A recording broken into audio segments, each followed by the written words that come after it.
Welcome to the Atlaran Adventuring Company. This is the world of Atlaran. We've entered the early stages of an industrial age that has begun taming the wilderness across the world. And while progress brings solutions, it also brings new and more complex problems, and tends to pick at old wounds left unhealed. The first trains have begun to run in the north along with airships, but the long-ignored issues of stolen land, pollution, and deforestation have begun to fester, to name only a few. But our focus and our second story is on one small group of new allies and their own struggles and battles against a changing, dangerous world. Our particular window in time falls 500 years after the calamity and the great shattering of Harris. With any luck, this story will resonate across time like the last. Christmas Fortunemær, a dodgy charlatan formerly of the Jade Street Crows gang, but he doesn't remember that part of his life. With a 5-year memory gap and having only recently rediscovered friends he'd forgotten, Christmas is suddenly on a dangerous path left by his former self. Thankfully, he's a master of charm, theatrics, and disguise, and when those don't work, he has found family that, whether he remembers them or not, will fight to the last beside him.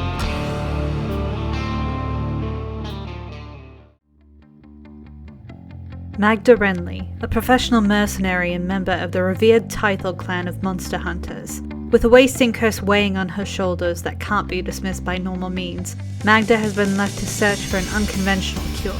Now, she's found herself with a group of allies she didn't ask for, and friends whose love she doesn't understand. Years of dealing with regret, ill health, and distrust have left her slow to ask for help.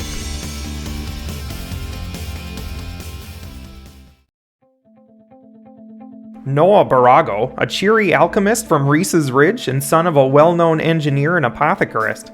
Noah's upbringing was colorful to say the least, leading to his expertise in potions and mechanical contraptions. He's out in the world to find new ideas and support the family business. But now, he's stumbled into a pile of issues that most rich kids from the suburbs just don't deal with. But in his own words, usually with a gun and a grin leveled at the current problem, "Don't you worry there, guy, everything's gonna be hunky-dory."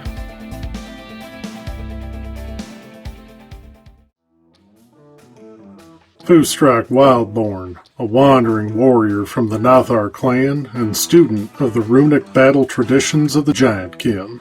Raised by folk who believed in the survival of the fittest, but refused to adapt to the modern world, Foostrak left the clan to seek outside knowledge to hopefully bring home one day. He is set on helping his people survive, even if they're stuck in their old ways and don't realize how badly they need his insight.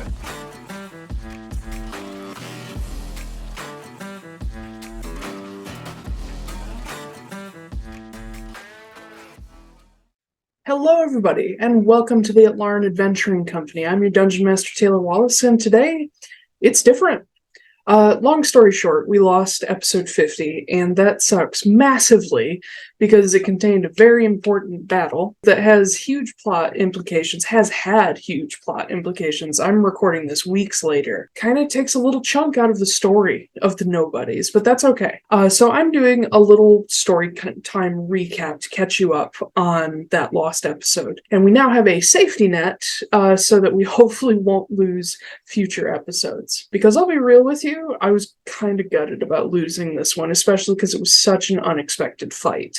So let's start off in Ansuz, in the Rune Ring of Frosthold, where we left off in episode 49. The crew had holed up in a former speakeasy after teleporting a little off target. They had intended to land in the Glacier Watch camp outside of town, but ended up in the middle of the war zone as the Hesperian Empire, the Cult of the Eternal, also known as the Friends of the Eternal, and the Glacier Watch rebels all engaged with the Glacier Watch themselves. After a short rest and some scouting by Sala's familiar, they began sneaking north toward the ruins of Gulvalier Turn, also known as the Tower of Ansuz's Master Arcanist, that being Braviak Jack Kjerstenssen, who is buried on the tower grounds. The crew decided to approach the gates, hoping to get access to his body. With Hesperian soldiers nearby, the crew needed to clear them out. Noah, our resident assassin, took out several before the alarm was sounded, only for Christmas to then literally swoop in, polymorphed as a deep crow, take a dead soldier, and drop them on approaching forces once the alarm was raised. Inside the tower grounds, the crew dug up Jack's body, and the instant they were all together again with the Hesperians closing in, they teleported back to Turisaz to the top of Murdoch Kilkelly's tower. Jasper was sent off to alert Murdoch while Christmas began casting Raise Dead, knowing that he was still within the 10-day time limit for bringing Jack back.